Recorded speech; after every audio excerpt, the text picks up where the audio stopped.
I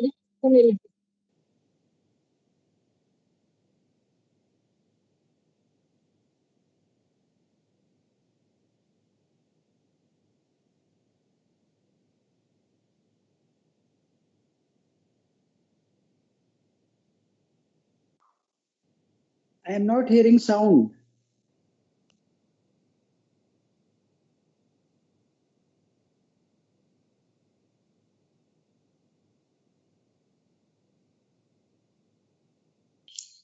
Yeah.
A very good evening to one and all.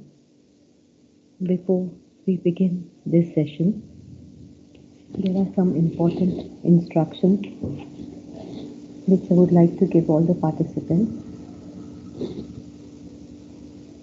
Every second of this satsang is very important.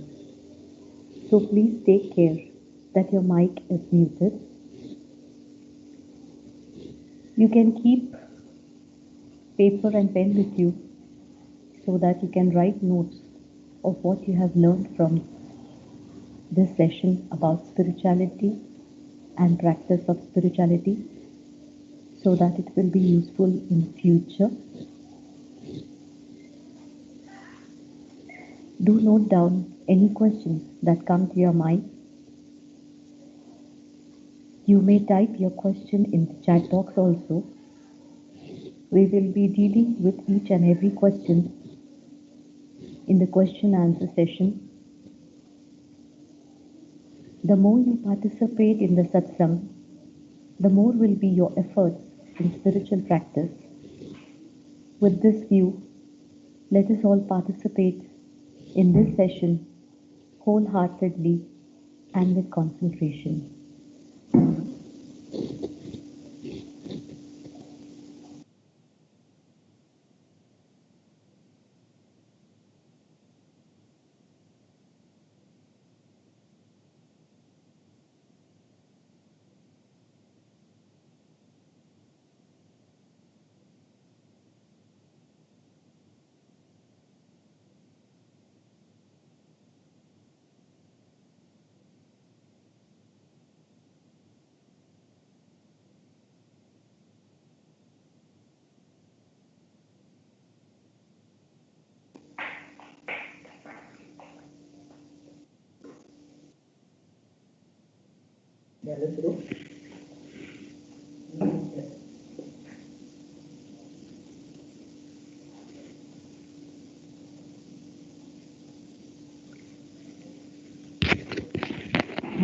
Good evening, Dr. Anjesh.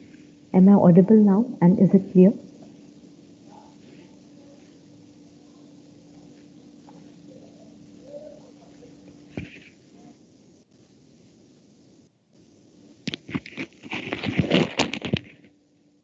Okay, is it audible now? Okay.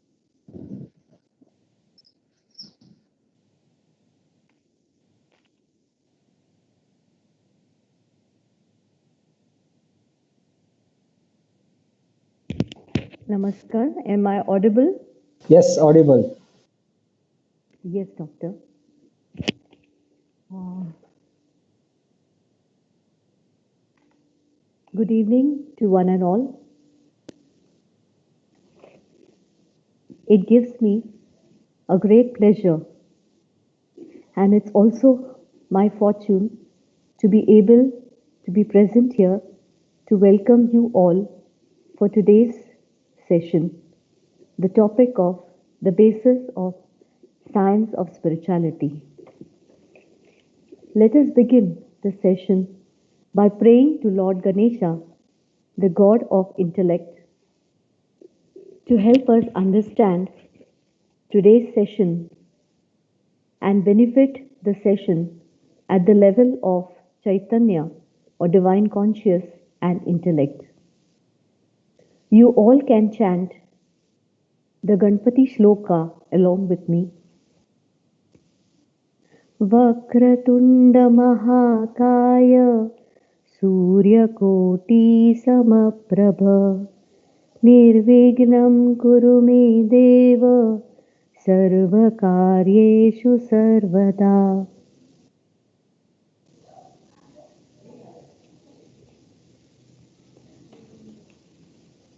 I begin this session by paying obeisance to the holy feet of Jagadguru, Bhagwan Sri Krishna, and my Guru, His Holiness Dr. Jayant Paji Athavale. Let me introduce myself. I am Dr. Jyoti Dabholkar, a homeopathic physician from Belgaum by profession. I am involved with this organization for last 18 years. I have been practicing spirituality under the guidance of this organization.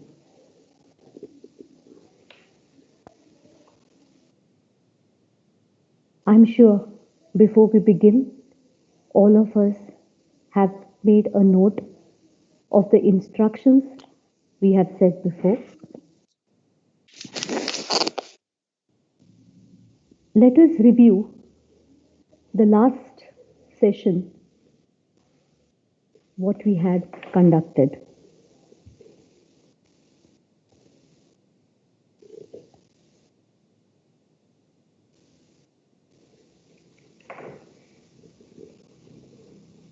We shall have a quick review of the first introductory session. In the first session, we had got introduced to His Holiness Dr. Jayant Athavale, where we learned or saw his journey from a very closer aspect, from being a doctor, basically an atheist, then his start of spiritual journey, doing spiritual practice under the guidance of his guru, then his journey to become a saint, and finally to a spiritual scientist, where lots of researches and data have been done. We also understood or got to know that spirituality has been universally accepted as a science. We also saw that spirituality improves the quality of body, mind, and soul. This spirituality also has shown the relation between the body, mind, and spirit. We did understand what are the basic three causes of the diseases. Initially,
I'm extremely sorry for the some technical problem.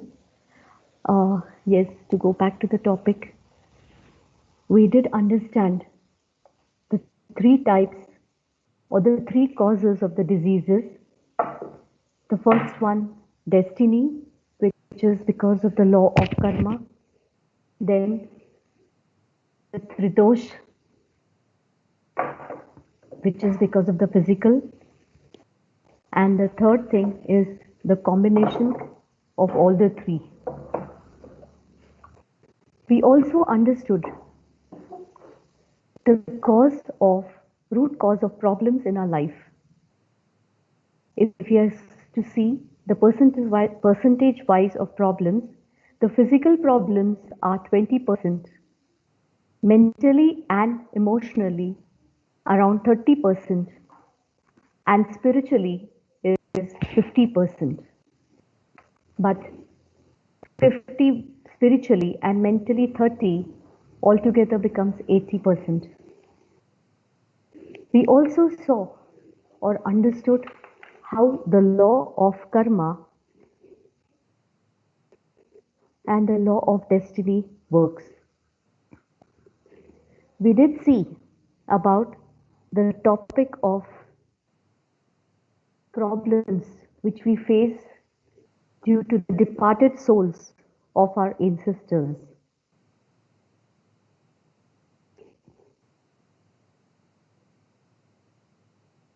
We did go and also saw the problems one can face due to negative energies.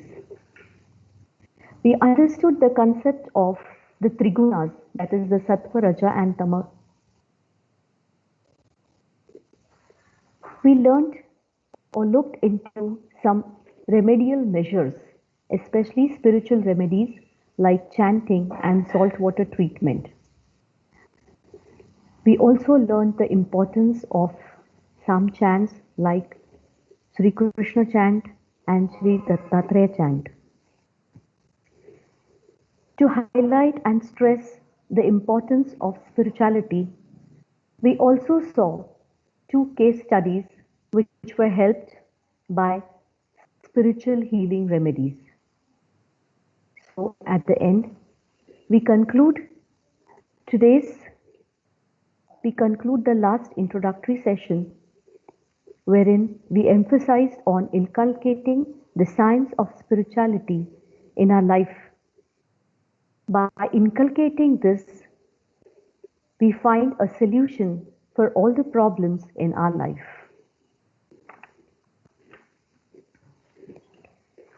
Now we begin with today's session, that is the basics of science of spirituality.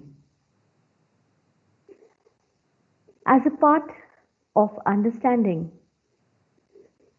I just want you all to dwell upon this thought. Have we questioned ourselves, why are we born? What is the purpose of our birth. We are all caught in the grind of day to day life. In this whole busy life, do we really find time to question ourselves? What is the reason for our birth?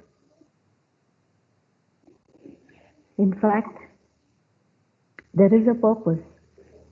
There is an objective which many of us are not aware of. This objective or the sole purpose of our birth is to experience the eternal and supreme bliss, what we term it as Ananda. If anybody looks into each one's day to day life, what is the struggle for? We all struggle around, running around, all this for what? It is for happiness. We constantly are in search of happiness. This happiness we try to search. Our every action is in pursuit of happiness. No one wants to be unhappy. Yet, how often and how long are we happy? As said, we all struggle for happiness. But happiness and unhappiness are the constant waves which come in our life. When happiness is there, it does not last long. It is immediately followed with unhappiness. As rightly said by many saints, happiness seems as a minute grain of barley, while unhappiness seems as huge as a mountain. All major events in life, good or bad, are all because of one's destiny or the law of karma.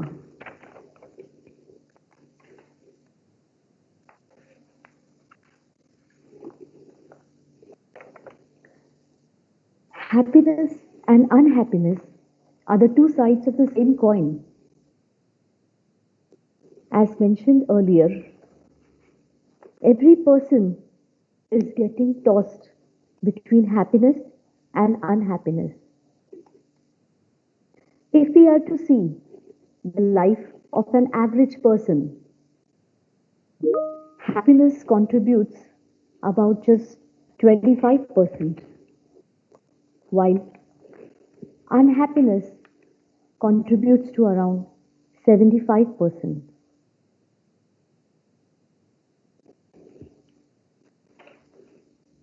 What can exactly happen here? Life, as I said, is a mixture. We all look for happiness. If we are to study how one looks for happiness in life, we all try to find the happiness from external factors. We try to find the happiness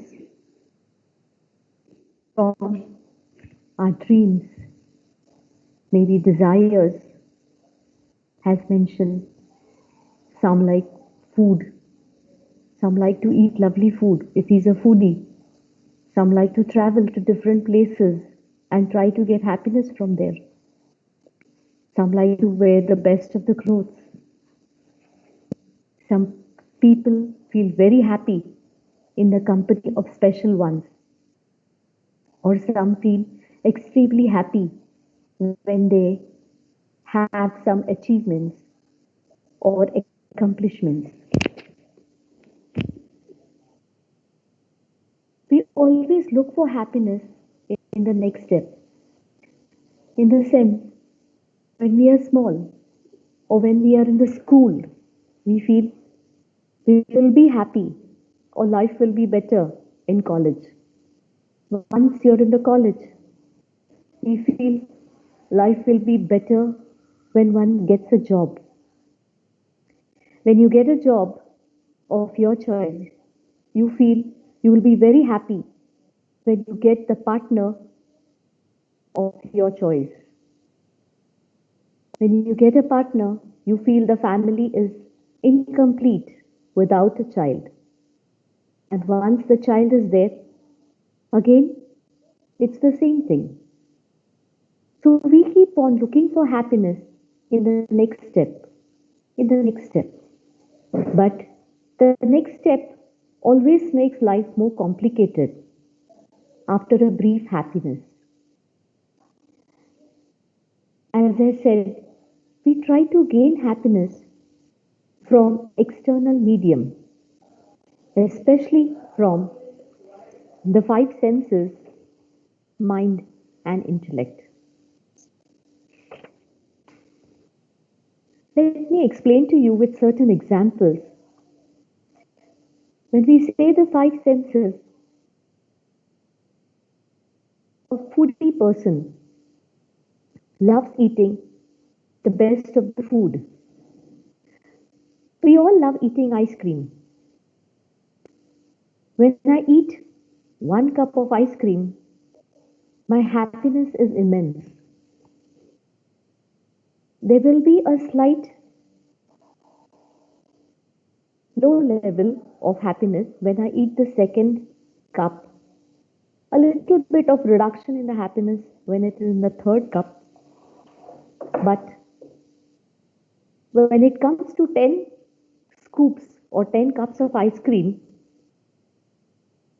this happiness or this graph of happiness will have a sudden downhill.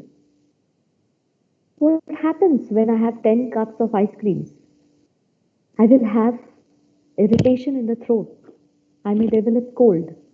I may have nausea. There will be vomiting and so many other health issues. Or it be it any food item you have. This is just the example of one of the five senses we are talking about, sensory organs, which is the Pancha Jnanendriya. I'm talking just about the tongue and the taste. People may feel very happy listening to music, going to exotic destinations. But after that, this happiness has an end to it. The next happiness, what we try to get it from, is the mind, where emotions are involved. As mentioned earlier, when you love some person, you want to be in that person's company. You try to do everything to make that person happy, and it brings you happiness. But in the journey of life, when we are deprived from their company, it brings sadness. In this condition, we are gaining happiness from our mind. In life, when we doctors handle a very situation or when we crack a very difficult case, diagnose it and solve it, the happiness what we get from our achievement is the intellectual happiness. There may be a scientist, there may be some people who have done lots of researches and have been awarded. There will be ripples of happiness with them, but this ripples of happiness again lasts for a short time and gets converted into unhappiness when they confront with a failure. So what does this tell? If, for example, if we are to take the happiness what we got from the five senses as quantum, say x, we denote it as x. The happiness what we got from mind is x plus quantum, whereas the happiness we got from intellect is x plus plus. So the intellect is much higher compared to the mind and the five senses. The happiness what you experience from intellect is higher in quality, longer in duration. There is a beginning and also an end to it. This happiness immediately turns into unhappiness. And as I said, this graph of happiness and unhappiness is just like a sine wave. The question here comes that why does it have to end? Why is this happiness coming to an end? What is the reason? The reason is that we search for happiness related to the bodily needs. As I explained, it is from the five senses, mind, and intellect. The question is why are we searching for happiness? The reason why we are searching for happiness is because of this beautiful soul which is within us. It is the natural instinct of this beautiful soul to search for happiness.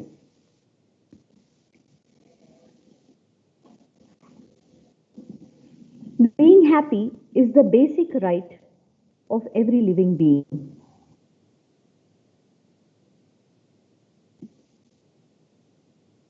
Hence, be it the smallest of the living being or the smallest of the insect, to the more evolved human being, is constantly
sorry once again.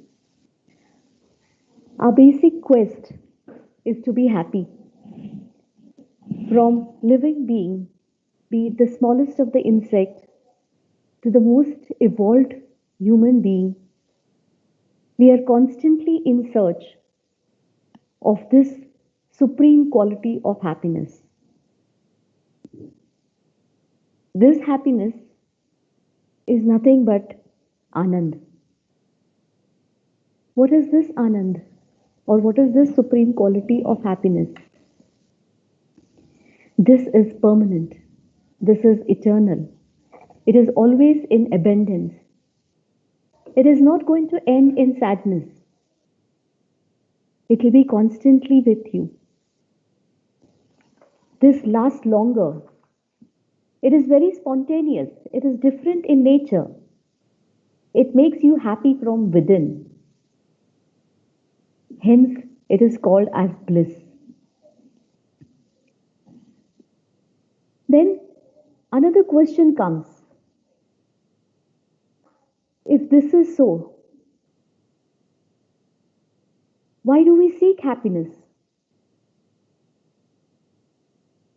What is the reason for this happiness? Where can I get this happiness? If anyone has thought about it, This is also a natural tendency to go back to the source.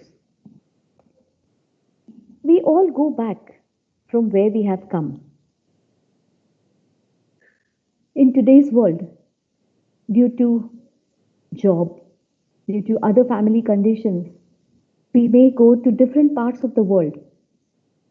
But yet, deep inside, I wish to go back to my native. This going back home or coming back home feeling is absolutely a feeling of completeness. It's a state of being happy, relaxed, and unique. So, this is natural. Then the question comes, where have we come from? Where have we come from? We all have come from the Supreme God, which is Paramatma. This Supreme God is always in a state of Sat Chit Anand, meaning ultimate truth. That is Paramasatya, ultimate knowledge, Paramadhyana, and ultimate Anand, that is Paramananda. Because we have come from the Supreme God, hence, going back to the same is a natural instinct of every being. We know now that we want to experience this Anand, but we try to get it from all the external features or external factors. We have lost contact with this Anand that emits from our soul. And instead, we have all got carried with the duplicate or fake happiness which we try to achieve from all the external factors, as we don't do any spiritual practice. We compromise with the lower level of happiness, not knowing how to get this supreme level of happiness. Well, then, is there a way? It's a pity, but an undeniable fact that none of the schools and universities teach us how to be happy. There are n number of courses taught on various earthly topics and many degrees awarded from different universities, but we are not taught how to be happy. While taking this education, I would like to bring it to notice that the myth regarding conventional education brings about happiness. Well, let me put it in front of you that how many of the highly educated people are happy? In today's society, there are many highly intelligent students who, with this conventional education, have fetched them a very huge pocket income. There are many IAS officers, highly educated doctors, IIT graduates. How many of them are happy?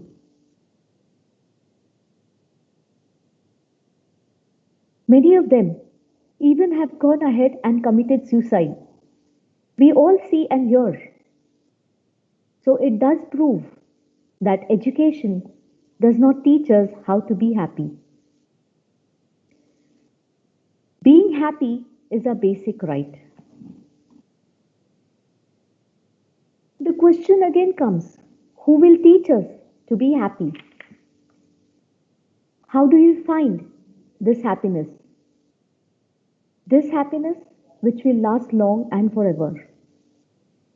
It is here that all the questions are answered when you unlock the door of spirituality. Spirituality is vast. It deals and tells us about the subtle world. It is only spirituality, you say Adhyatma Shastra, the science of spirituality, which teaches you, guides you on every step, introducing you to the ultimate truth. It is Adhyatma, which tells you the difference between the illusionary world and the real world. That is the Maya. It is this science which teaches us how to attain the supreme state of happiness or Anand or bliss. And this is the science of spirituality.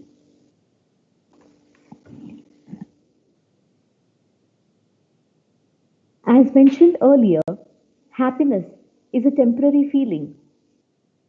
Being happy is a state of mind. But Anand or bliss is never ending. It is always in abundance. When we mentioned we are a part of Supreme God within us, this Supreme God is the ultimate. It is constantly in Paramananda Swarup, in Ananda Swarup. Just like a small piece of jaggery. This small piece of jaggery, if you cut it from a huge piece of jaggery or a block of jaggery, will be the same. In the same way, our Atma or our soul is a small piece of God. Hence, the basic instinct or the state in which Supreme God is there, the same state has to be in our soul. But we are all unaware of this. The reason is, as mentioned, because of Maya, that is the illusionary world, the lack of knowledge, and we got trapped in mind, body, and intellect. Hence, what can be the best way to understand or how to obtain this bliss state? This bliss state has to be experienced. This has to be done daily. When you do daily and continuously, it is called as spiritual practice. In spirituality, there are two things. One is the theory part, or we can say the theoretical part. In theoretical part, there are many literatures, studying the literatures in different languages, studying books. There are many curious seekers who read books, who read n number of books on spirituality, who go to hear lectures, who go to discourses. But in spirituality, we have to experience it. It is only experience which will tell the importance of spirituality. Hence, there are two aspects, theoretical and practical. Understanding this vast knowledge of spirituality will never end. As in Adhyatma, it is also called as Ananta Shastra. Ananta means which has no end. Hence, this which has no end, how can one understand in one's life? A lot of people spend their time in learning more theories, but they do not experience bliss in spite of being on the spiritual path. The simplest practice, what we have to do, is to implement. That is the practical aspect of spirituality or adhyatma. This practical path has been laid down by many enlightened souls. We have to follow it daily, just like a student who needs to pass the exam has to study regularly. Similarly, if one wants to progress spiritually and attain Anand, one has to do this continuously. How to start the spiritual practice? How do we start the spiritual practice? The simplest spiritual practice in Kaliyuga is chanting. You may be aware that there are many spiritual practices being undertaken by many seekers. Many of them spend a lot of time and devotion in doing puja. They read, they read and reread many books or pothis, which we call it as parayanas. Many of them do selfless services. Many study scriptures. However, if we study the current lifestyle, it's extremely very difficult to dedicate time, attention for all the above mentioned spiritual practices. Every yuga has its own way of spiritual practice. In the Satya Yuga, it was the Dhyan. In the Treta Yuga, it was the Jnana. In the Dwapar Yuga, it was the path of homas or sacrifices, what we call it as the yajna. And in Kali Yuga, it is the path of chanting, which we call it as Nam Japa. In Kali Yuga, life is too short, very quick, very fast and hectic. No much time to learn, to meditate, or do any yajnas. Hence, chanting is the only shortest way and the initial step. By chanting, we mean japa, namasmarana, nam japa. So this part of spiritual practice is called as Nama Sankirtana Yoga. By japa, what exactly happens is told by many saints.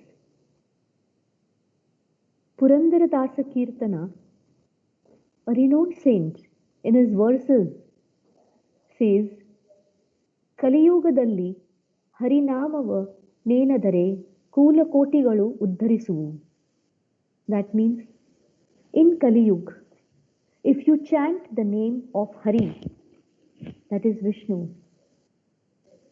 kulakotigalu, that means millions and millions of kulas, of families, will be or will cross over to God realization.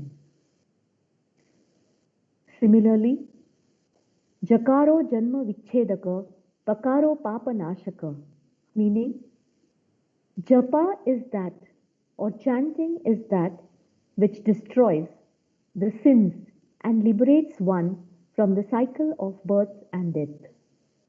Hence, the best yajna in Kali Yuga is Nama Japa. When we know the importance of chanting, the next question comes is, or the most valued question is, whose name should we chant? The simplest spiritual practice in Kali Yuga, as mentioned, is chanting. So in this, you have to chant Shri Kuladevataya Namaha as maximum as possible. And second is Shri Gurudeva Datta for a minimum of 1 to 2 hours per day.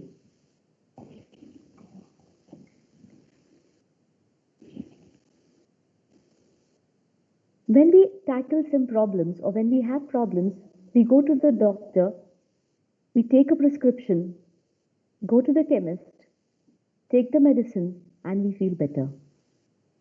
It is this prescription which is the link between the doctor and the chemist, and the ultimate result is our good health.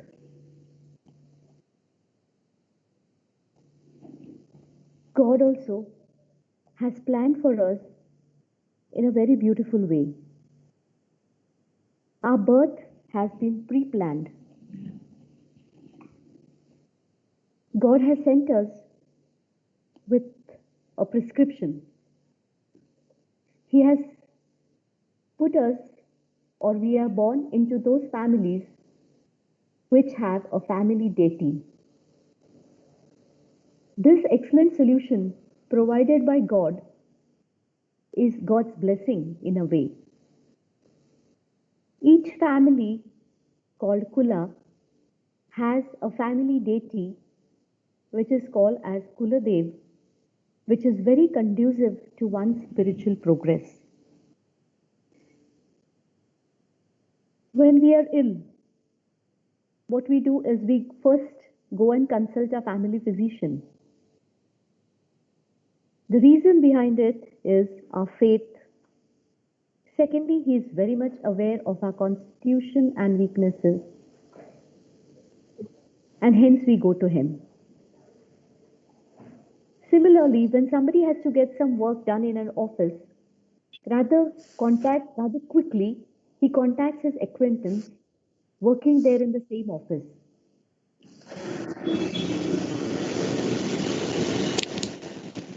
In the same way, from 30 crores of deities, our family deity is the closest to us, who will respond to our call and will help us grow spiritually. In a family, in the family deity, there is sometimes both a Kuladev and a Kuladevi. That is a male deity and a female deity. In such conditions, we have to chant the name of Kuladevi, that is the female deity. If there is no female deity, then we have to chant the name of male Kuladev. For those people who do not know the family deity, we can inquire about the family deity from the elders in the family, or could be of the same people who have the same surname, from distant relatives, could be from your same village, or the priest. The family deities whose name is conducive for our spiritual progress should be chanted in the following manner. As mentioned, you have to chant if there is a Kuladev and Kuladevi in your family. Example, if there is Jyotiba and Tulsa Bhavani, you have to chant the name of Tulsa Bhavani. It has to be chanted as Shri Bhavani Devye Namaha. If there is no Kuladevi, if there is only Kuladev, as mentioned, if there is only Jyotiba as a Kuladev in the family, then you have to chant as Sri Jyotiba Devaya Namaha. As mentioned earlier, many of them who do not know what is their Kuladev, then you can just chant as Sri Kuladevaya Namaha. This is the way we have to chant. We have to prefix Shri before the words so that it is said with respectfully. Respectfully, you address or you take the name and then at the end of it, concluding it with Namaha. Namaha means I pay obeisance or I surrender. It also means it's not me, it's just you. Hence, we have to do this chant of Shri Kuladevaya Namaha. Along with this, you have to chant the second chant, that is of Lord Dattatreya, Shri Gurudeva Datta. This chant has to be done for 1 to 2 hours a day. The reason behind this chant is very essential to liberate us from the problems of unliberated or dissatisfied ancestral souls of our families. In today's time, if we see that many, or we can say 99% of the persons in the society have distress. This distress is caused by the dissatisfied and unliberated ancestral souls. This distress is seen in the form of more than one person in the family. The distress being in the form of different signs and symptoms. Just the way we identify our patients when they come to our OPD with different signs and symptoms, we come to a conclusion and diagnosis. In the same way, a person suffering from this distress, we can see in the society that many of them are very intelligent, having a good job, but not married. If the person is married, then there will be fights or end up in divorce. If there is no divorce, they have a very good husband-wife relationship. There will be no issues. There will be multiple miscarriages, abortions. If a child is born, it will be born mentally retarded or physically handicapped. In some houses, you must have also seen that there is constant medical emergencies, constant illnesses. Despite lots of hard work, there is always a failure, be it in job, be it in business, be it in everything. Heavy, huge financial losses. Hence, to relieve our ancestors from the sufferings from Pitraloka and also relieving us from the sufferings they inflict on us, as a measure, we have to chant Shri Gurudeva Datta. Now the question comes, we have understood that we need to do these two chants. We also have understood the importance of chanting. Now the question comes is how, where, when to do the chant. Initially, when we have to chant, we have to find a special time for ourselves so that we need to grow spiritually. Hence, this special time has to be scheduled in your daily routine. In this daily routine, we have to fix a specific time, if possible, a specific place where we can chant it. This is just to get into the habit of chanting. The best time for chanting is Brahma Muhurtam, which is the auspicious time before sunrise. It is from 3 to 5 a.m. in the morning, where the sattva component is at its highest.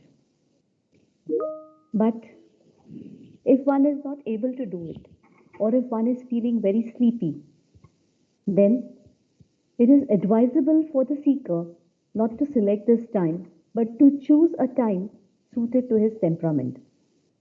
In fact, there is no specific time, as the Lord Himself has created the time. So one can chant at all the times. As mentioned, initially you can start the chant when you're free. And later, while doing some mechanical activities, maybe like walking, driving, or waiting for someone, you can chant. A little bit of involvement or semi involvement, wherein with household activities, watching TV, or seeing mobile. Sometimes in our OPDs, when we get a small gap between the two patients, at that time also we can chant. The main purpose or the aim of chanting is to continuously chant 24/7. We have to chant from the free time to busy time. As mentioned, any place can be selected for chanting. There is no restrictions for chanting. But this chant can be even done in the washrooms, as chanting is a part of Upasana Kanda. It has no restrictions like the physiological changes in the body, could be the menstrual phase, could be the morning period, etc. When we keep on chanting, we experience happiness. This chanting continuously brings us to a state of mind. The mind starts getting joy from all the chanting. This happens when the chanting center has been evolved.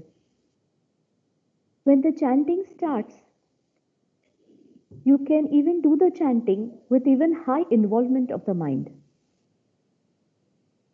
Hence, there are many seekers in the organizations who have highly evolved their chanting center. It's a good practice to make time for your spiritual progress and chant it. As mentioned, initially you can start chanting sitting in one place and with all your activities, and then continue this spiritual practice daily. And for Sri Gurudev Datta, it is prescribed that we have to do 1 to 2 hours, but finding 2 hours at a stretch may not be possible. So hence, you can divide this time slot as per your convenience of 15 minutes to 20 minutes and experience and get experience for yourself.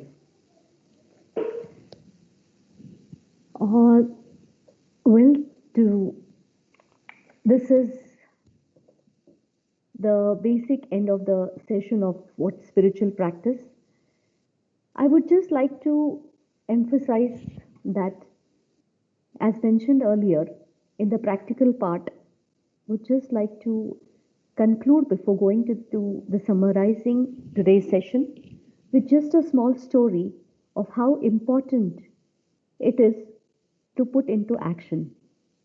I'm sure everyone must have heard the story about a Pandit and a boatman. The Pandit and the boatman, both of them were crossing the river. In the middle of the river, it so happened that there was a crack from which the water started coming. Prior to it, the Pandit was having a conversation with the boatman, and he told him, the Pandit was asking the boatman, have you read the scriptures? He was taking the name of various scriptures. He was just saying, have you read this? He said, no. The boatman said, no. The Pandit said, your life is gone wasted. Have you read this literature? No. 50% of your life is got wasted. And so forth, he was just telling the boatman. When they were in the middle, as the crack started becoming more, water started coming in. The boatman asked Panditji, have you read the books on swimming? Do you know swimming? That time Panditji said, I don't know swimming, but I have read books on swimming. The boatman said, this is the time now. How much it will help you, God knows. Hence, from this small example or small story, we learn the importance of putting it into practice. So, it is just not theoretical, it is practical. And with this practical thing, we experience it. To summarize of what we have learned in today's or what we have seen in today's session, the basic nature of the soul is, or the basic search, our basic search or motto of life is to attain Anand or supreme level of happiness. How to attain this happiness is taught by the science of spirituality. It also teaches us that if we want to progress spiritually, we have to do spiritual practices which have to be done on everyday basis. In Kaliyuga, the simplest, the easiest, and the initial step of spiritual practice is chanting.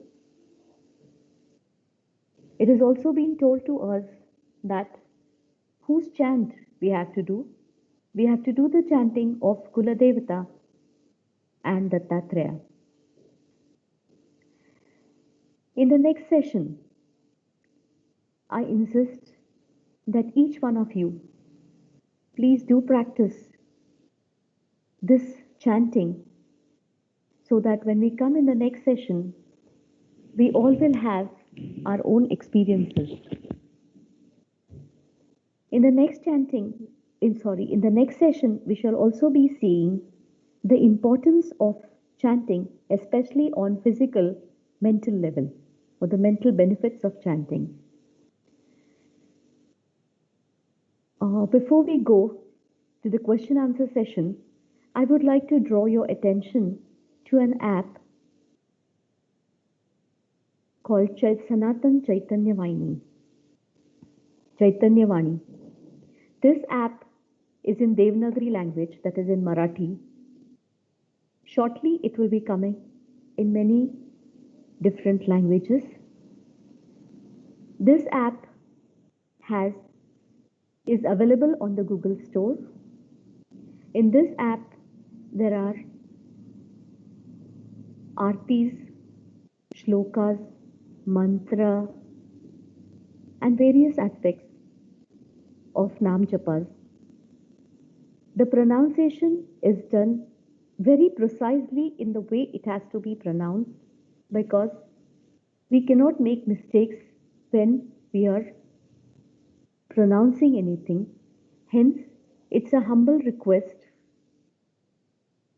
to each one present here to please go through this app. I take a break here and request all those who have questions to please come up with your questions.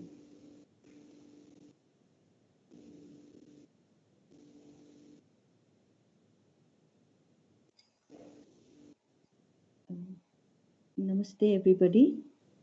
I am Dr. Vatsala Kashi, physician by profession. I'm here to take a few questions. Does anyone have a question now to ask live? If anyone has a question, you can click on the raise hand and ask. We can schedule the questions in succession, or you may unmute yourself and ask your question directly.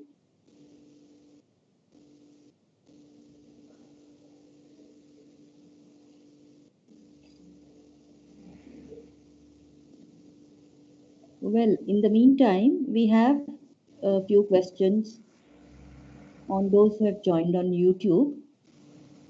There is one question by Miss Priyadarshini Joshi. Are you there, madam?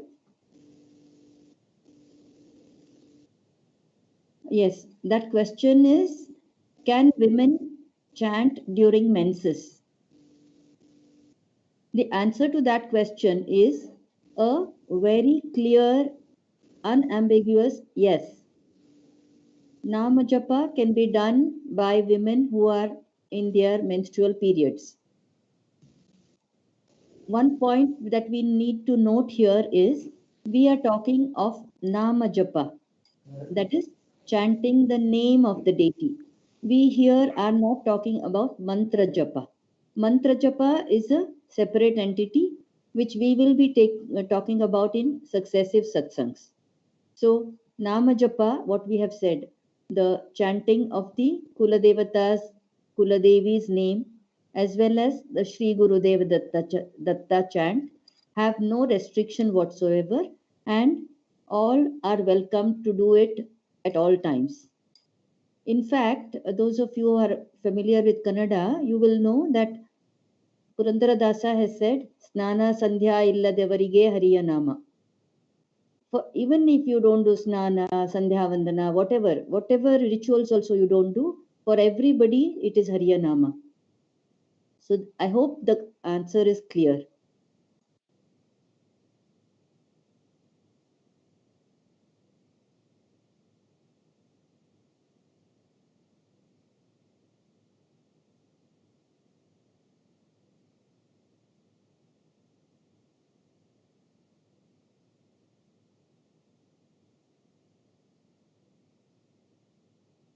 Any more questions or comments?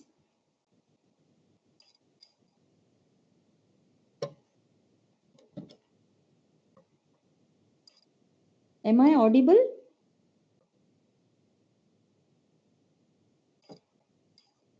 Namaste. Yes, Sai, you're audible. Okay. There is, I think, another question on YouTube. Is that right, Sujan Dada?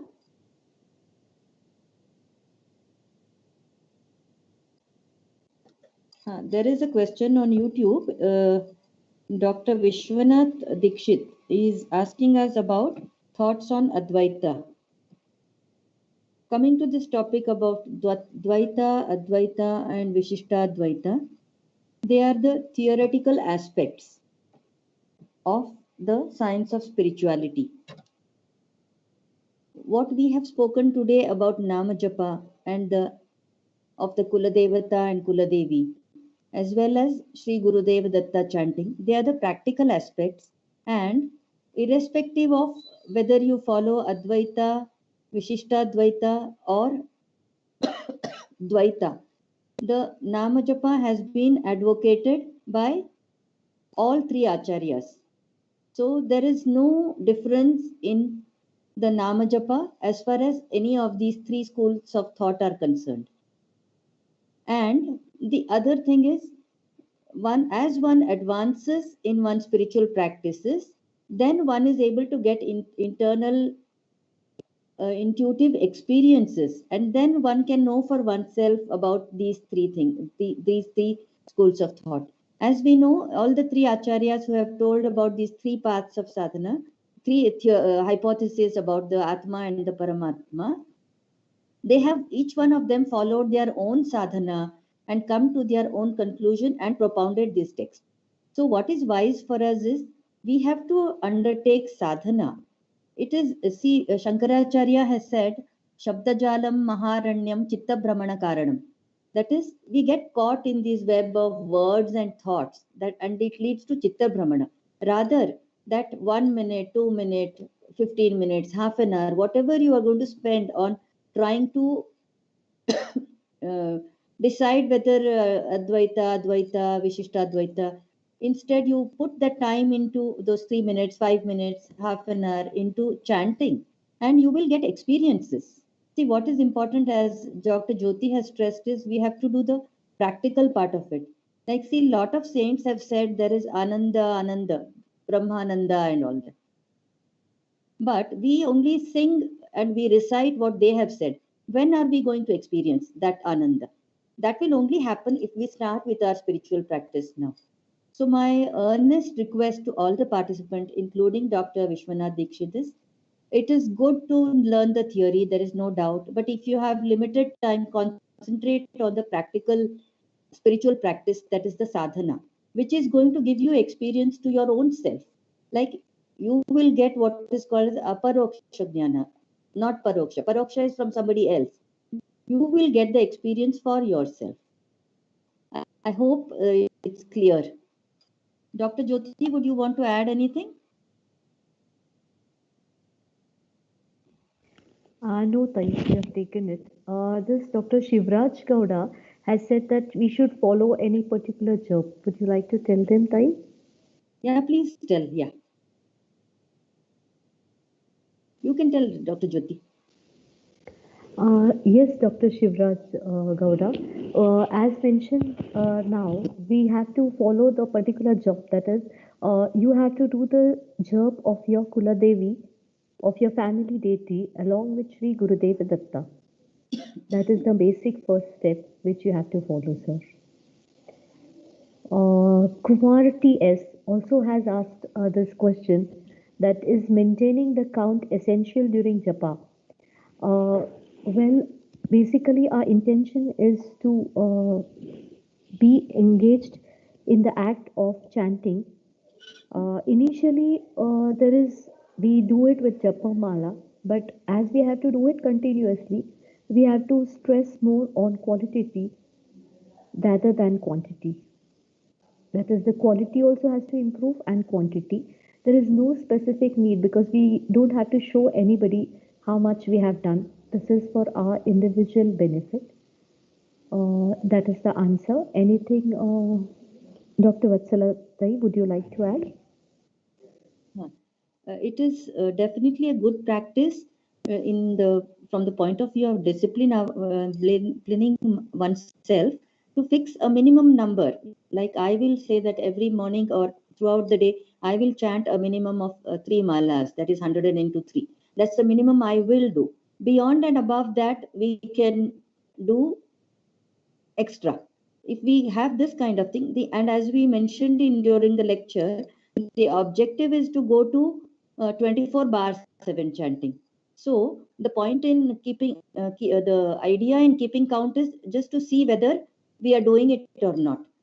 And in fact, as one's chanting increases further, the holding the japamala and trying to chant may in fact be a distraction. You may, as you keep chanting, you may start feeling seeing the picture of the deity in front of you. Your voice, the chanting comes from a deeper level. You are able to experience anand from the chanting. So in the further stages, there is no need to hold a mala, nor there is any need to count the japa. I hope I'm clear.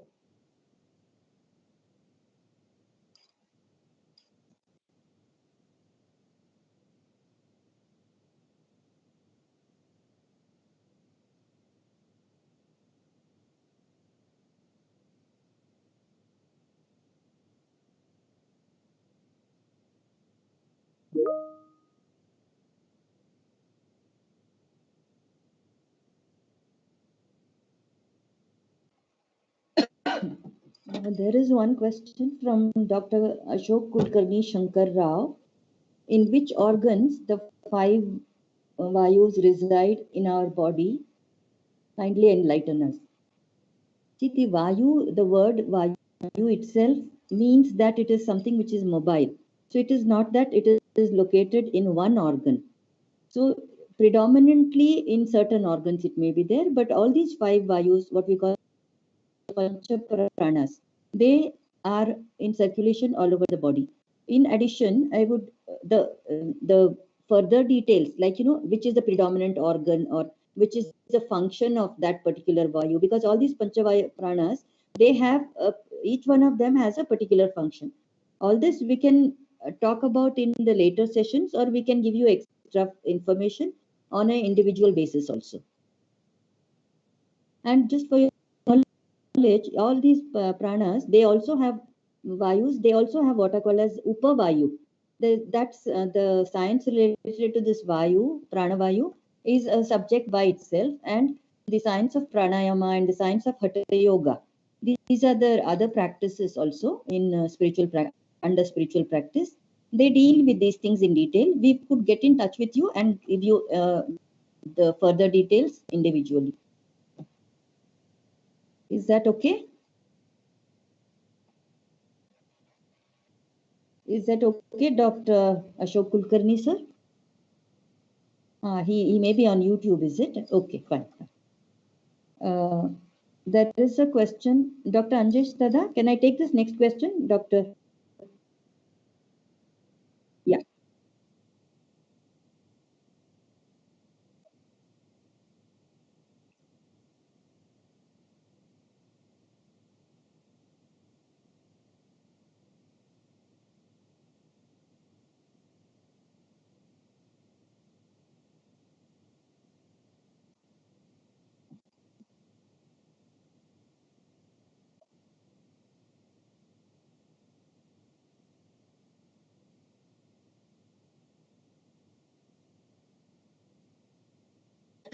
Yeah, there is a question from Dr. Kamalanath. He wants to know about what are the other methods of spiritual practice. As Dr. Jyoti had mentioned in her lecture, see, there is the path of meditation, Dhyan Marg, Jnana Marg, Karma Marg, Bhakti Marg. These are the broad classifications of the different paths or the yogas. In each of these, we have subcategories. Like, for example, in Dhyana Marg itself, there are different methods of doing Dhyan. In many of the Upanishads, there are up to 64 methods of doing Dhyan, or 64 alamban that you can use for Dhyan. This is just an example. Then, under Yajna Yagas, Karma Kand also is a type of sadhana, is also a spiritual practice. That people who regularly do Yajna Yagas, that is a sadhana. Doing puja regularly is also a spiritual practice. So the word spiritual practice encompasses anything that one person may do in order to progress spiritually, and who does it on a regular basis. So there are in fact, that it's a good question that you asked, because it brings us to another basic principle in spirituality. That is, there are each person, we know each individual in this universe is unique. So each one's prakriti is different, each one's past destiny is different, Sanchita is different, everything is different. So in fact, we say that each one has to find their own way to God. There will be guidance from saints and scriptures, but we have to find our own path. But for that, we have to start with some spiritual practice right away. My guru, Dr. Jayant Balaji Athavale, has always insisted from day one that we should start the spiritual practice. We should not delay the beginning of the spiritual practice. We can parallelly learn about other practices. And as we mentioned during our lecture, for these times, with the current lifestyles and with the kind of rajas tamas pollution in the society, in the universe, the easy sadhana, spiritual practice at this point of time is nama japa. See, if one sits for meditation, if those of you, many of you may have tried, hardly one is able to hold the mind, on a thing for about maybe a few seconds, 3 seconds or 4 seconds. Within that, you get a thought. So, in fact, it is better to start doing nama japa. And one has to also understand that, see, as the destination comes closer, like as you keep evolving spiritually and come closer to God, then the paths tend to merge. For example, let me give a simple example. If a person sits and chants over a period of time, as the chanting increases in depth and they start feeling one with the chanting, the person automatically goes into meditation. So that way, many paths, there is a interchange also that happens. At this point of time, I would like to introduce also the concept of Guru Kripa Yoga, what Dr. Jayant Balaji Athavale has propounded to us. That is, in whatever path we may follow for spiritual practice,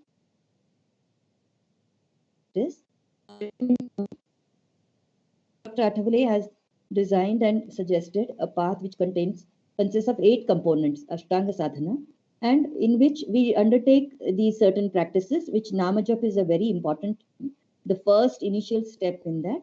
And then we attain directly to grace of Guru. That is the fastest path of that is the path that will give us progress at the fastest pace. We will be talking about all the other yogas and all these other spiritual practices also in succeeding sessions. And moreover, we have a huge collection of books written and published by Sanatan Sanstha. We can send you all the link, and you can see the books availability and read up the topics of your interest also. And the books are written in highly scientific language, and like bullet form points, where you don't have to read through through 10 and 15 pages to get 2 points. I hope that's clear.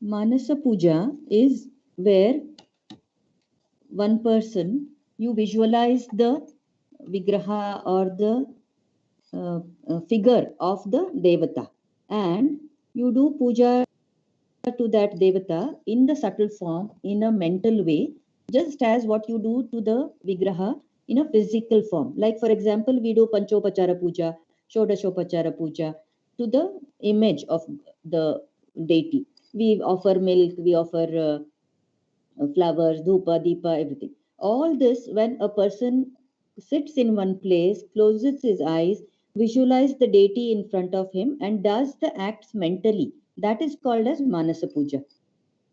Whereas Nama Japa is just a chanting of the name of the deity.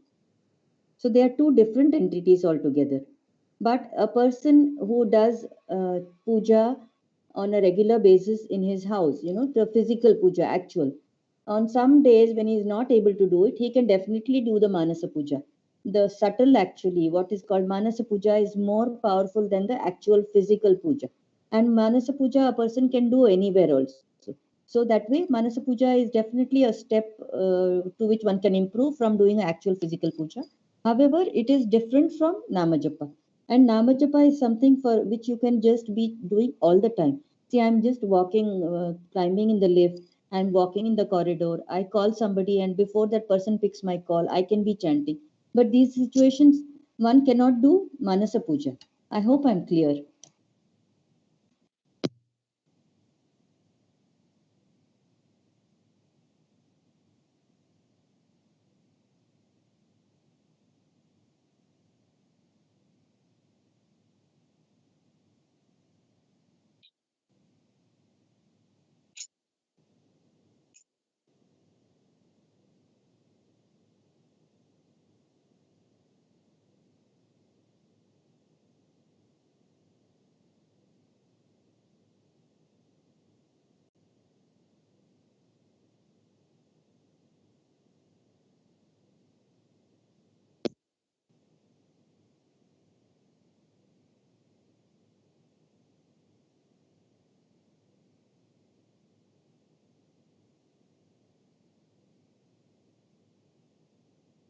Okay.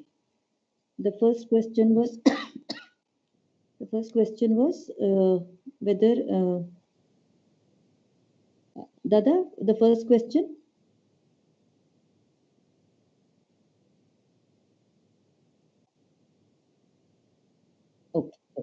Okay, okay, yeah.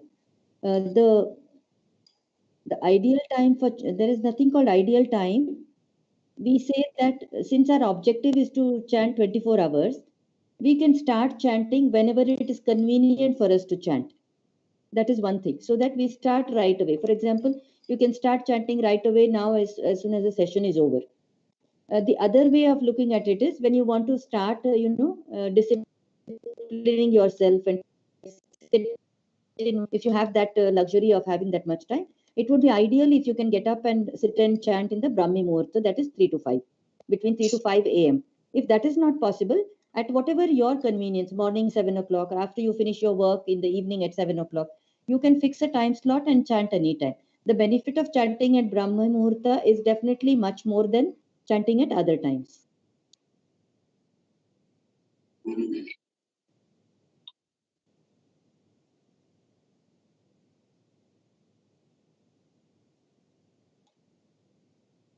Okay. Yeah. Yeah. Ideally, it is better if one can make the time and sit in one place and chant the Gurudeva Datta Japa. However, if that is not possible, for example, one place in 1 hour, if we don't have that kind of time, then we can chant at any other times also, sitting in the office, traveling in the bus, all these things we can utilize this time for datta chanting also. But if it is possible with a little effort, definitely it is better and it will be more beneficial to chant sitting in one place.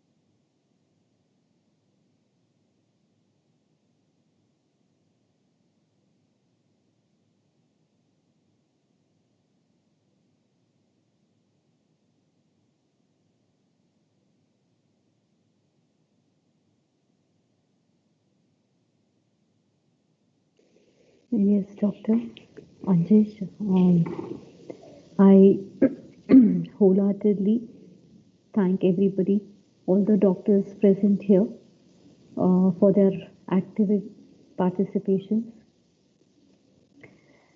I would also like to ask all the doctors present here, when shall we have the next session? Is it possible to keep such sessions weekly, or do you expect us to keep once in 15 days? Uh, you can text and reply to us. Can anybody text and tell us when shall we keep such sessions?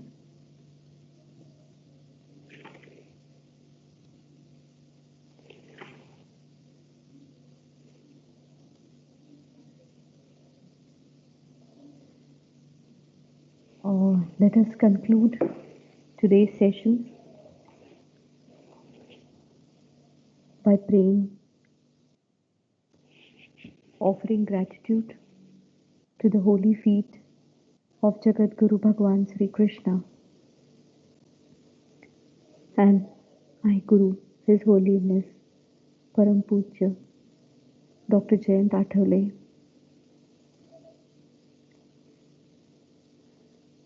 We all are very grateful for conducting this session. Also, each of the participants have benefited from this session, and I pray to Almighty and my Guru that may each participant be blessed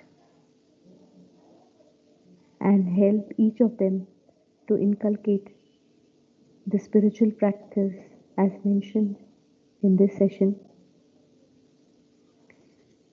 To conclude this session, I offer shlokas at my Sadguru's feet. ज्या ज्या ठिकाणी मनसाय माझे, त्या त्या ठिकाणी निज रूप तुझे. मी ठेवितो मस्तक ज्या ठिकाणी, तेथे तुझे सद्गुरु पाय दोनी.